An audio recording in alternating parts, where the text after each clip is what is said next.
வங்கக்கடலில் உருவாகியுள்ள காற்றழுத்த தாழ்வுப் பகுதி வலுவடையும் நிலையில் தமிழகம் நோக்கி நகரக்கூடும். இதனால் சென்னை, செங்கல்பட்டு உட்பட 7 மாவட்டங்களில் இன்று மிக கனமழைக்கான ஆரஞ்ச் அலர்ட் விடுக்கப்பட்டு உள்ளதாக சென்னை வானிலை ஆய்வு மையம் அறிவித்துள்ளது.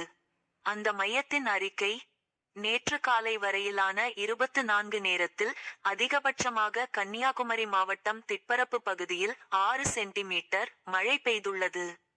மயிலாடுதுறை மாவட்டம் செம்பனார்கோவில் 4, கடலூர் மாவட்டம் பரங்கிப்பேட்டையில் 3 சென்டிமீட்டர் மழை பதிவாகியுள்ளது. இலங்கை கடலோர பகுதிக்கு அப்பால் தென்மேற்கு வங்கக்கடல் பகுதியில் நேற்று முன்தினம் உருவான காற்றழுத்த தாழ்வு பகுதி அதே இடத்தில் நீடிக்கிறது. இது அடுத்த 24 நேரத்தில் மேற்கு, வடமேற்கு திசையில் தமிழகம் நோக்கி நகரக்கூடும்.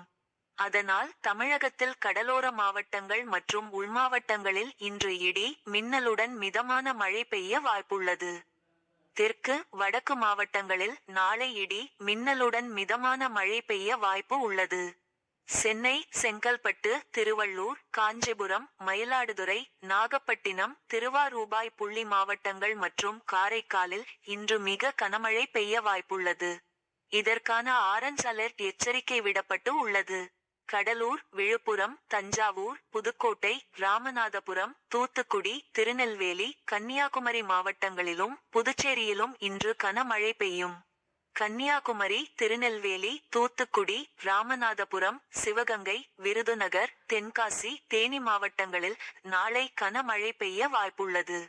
சென்னை மற்றும் புறநகர் பகுதிகளில் இன்று வானம் மேகமூட்டமாக காணப்படும். ஒரு சில இடங்களில் கன மற்றும் மிக கனமழை பெய்ய வாய்ப்பு உள்ளது. இவ்வாறு அதில் கூறப்பட்டுள்ளது.